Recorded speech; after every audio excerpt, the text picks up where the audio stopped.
LEGO finally made a diorama set based on the prequels, but will it deliver? Let's find out. Hello everybody, the Brickologist here with a new LEGO Star Wars 2024 set review. Today we have set number 75380, Moss Espa Podrace Diorama. This set retails for about $80 or so we think, I'll talk more about that later. Contains 718 pieces, and here is a front look at your box. It has the 25 years of LEGO Star Wars branding, and there also is an additional logo for 25 years of Star Wars Episode 1, The Phantom Menace. Now you're probably wondering, where on earth did I get this set? I got lucky and found it on eBay early for list price, which frankly blew my mind. Here is a final look at the front of your box, and the back of the box shows off some other specs of the set. This set includes one instruction manual that unfortunately has the very boring 2024 artwork of the set just on a plain white background. It has 131 pages of building, and luckily there are some interesting pages of additional information about the designing of the set and the scene itself.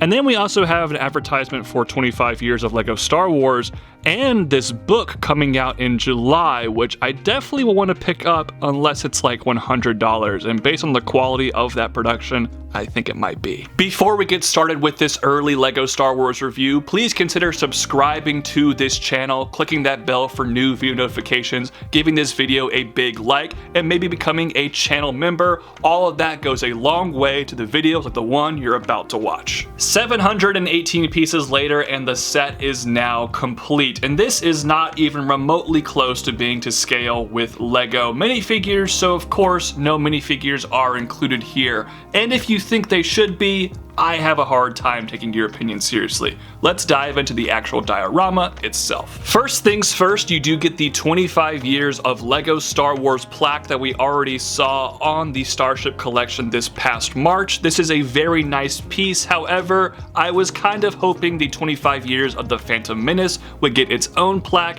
That would have been extra cool, but this is still a nice printed part. Now I know some people think these plaques kind of intrude on the build. I don't mind them, but if you're one of those folk, you can actually take the plaque off very easily and you have no idea it was even there. Additionally, if you so choose, you can swap out the tile on top of the plaque with the plate piece right here, and it will completely round off the entire smoothness of the diorama base. And like the other dioramas before it, this set has a 2x4 tile with the LEGO Star Wars logo printed on it and a 2x6 tile with a quote. This one is from Qui-Gon Jinn himself. It says, "Remember, concentrate on the moment, feel, don't think, use your instincts." I think that was a really solid choice. And now we can move on to the scenery of the build itself, which is the Dusty Desert Arch Canyon from the Boonta Eve Classic Pod Race. And it's a very sand-focused build, which means older Anakin Skywalker would probably hate this set. I don't like sand. The Dune Sea details on the ground are fairly mundane, but I also think they get the job done. Lots of these 1x1 studs here. You have some nice kind of deserty detail. It all looks pretty good, but it's also fairly mundane and a little bit monotonous to put together. More interesting to construct for sure is the archway here. This is such a fantastic looking design. The shaping is great all around, and the angle is subtle yet very effective, and it looks good from both sides. I'm a big fan of this particular build. The back wall of the canyon has even more of that fabulous shaping. Just look at all the different textures they use here. It is fabulously done. However, from the back, it's quite boring, but it doesn't look completely unpresentable from the back, which is something I can't say about every single LEGO Star Wars diorama, so it's actually not too bad. The canyon is really well built and all, but this set has the word pod race in its name, so I think you all want to see the pod racers. Let's look at Anakins here first. For the sake of this close-up, I will be removing the pod racers from the diorama, and I'll show you guys how they actually connect to said diorama here in just a minute, but these are essentially just mini models of the pod racers, and they look really darn good. The little details for the engines on Anakins Pod are fantastic. I love the yellow ski piece, that works really well, and the unicorn horn at the back is just perfect for that shape. A pink lightsaber rod represents the electricity that holds the pod racers together, and I think that was a perfect choice to replicate that at this really small scale. The cockpit area of Anakins Pod is small, but I think it gets the job done. There also are stickers on either side, which are very, very tiny stickers. Would have preferred to see printed parts in this set. I also don't love the anti-stud on the flip side of this area. Anakins Pod attaches onto the clear piece right here via one of the open studs on the underside of the engine, and it's kind of crazy. It literally is being held up by just one single piece, which is very impressive structurally from LEGO. Also, there is some flexibility here with the way you pose it. Not a ton, but you can kind of get a couple of different angles, which I think is nice for mixing up the display a little teensy bit. But of course, we have to look at Sabboa's pod next, and this thing is a good bit bigger and has just some perfection with the design techniques here. I always really loved the way Sabboa's pod racers engines were shaped,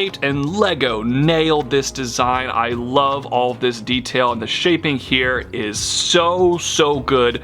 These, though, once again, are really small stickers. Come on, LEGO, just print those parts. Even at such a small scale, the intimidation factor of this pod racer is in full force, and I liked how the last version had classic LEGO ski pieces, and this one has the LEGO ice skate piece on the front for added detail. Winter sports are well represented here. The rear cockpit area is the most boring part of this design, but it gets the job done, and I guess that stamp piece is supposed to be Sabboa? I guess it works. Now, to attach this pod racer onto the actual diorama, you get two of the same piece we used to attach Anakins on. I'm assuming they needed two here because it's a much heavier design. However, having two limits really any motion with this pod racer. You can kind of twist around the cockpit area, I guess, but for the most part, there's not a whole lot to do with the posing of this vehicle in particular. However, I think the pose LEGO put it in is actually very solid, and look at this. This is a really nice looking chase scene. And there it is, y'all, the Moss Espa Pod Race diorama set. I'm very happy we finally got some prequel representation from this diorama series,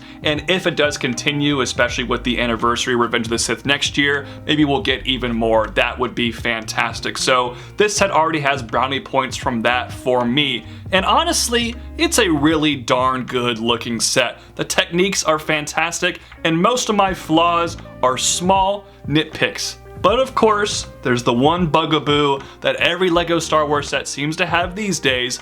That's, of course, the price. Now, as of the time of the recording of this video, this set has actually not been officially unveiled by LEGO and is not on their website, so the price is not 100% confirmed. That being said, some very trustworthy sources are telling me it's going to cost $80 US.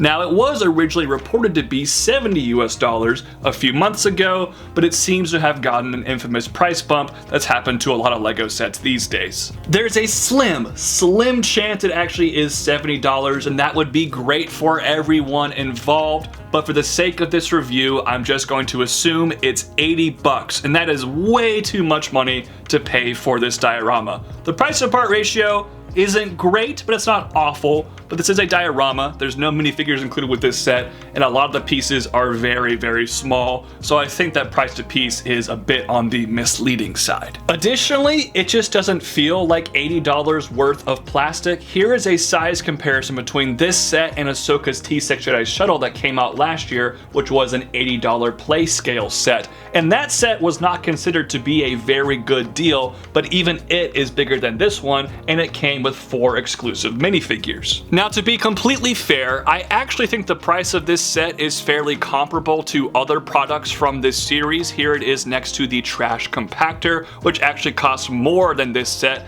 and it's a decent bit bigger. So when it comes to dioramas, the price seems about in line, but I think that just raises a bigger issue that these diorama sets are extremely overpriced. When this set eventually goes 20% off on Amazon, it'll be around $64, and I think that is the perfect price price for this set. Definitely wait to pick it up until then, unless you're really anxious to get this product like I was. As it stands, 80 bucks is obviously way too much to pay for this thing, and because of that, it's gonna get a really solid rating of 8 out of 10, but it definitely could have been higher if it were better priced. But those are just my thoughts. Love to hear yours in the comment section down below. Thank you all so much for watching today's review. Peace out, God bless. Bye-bye.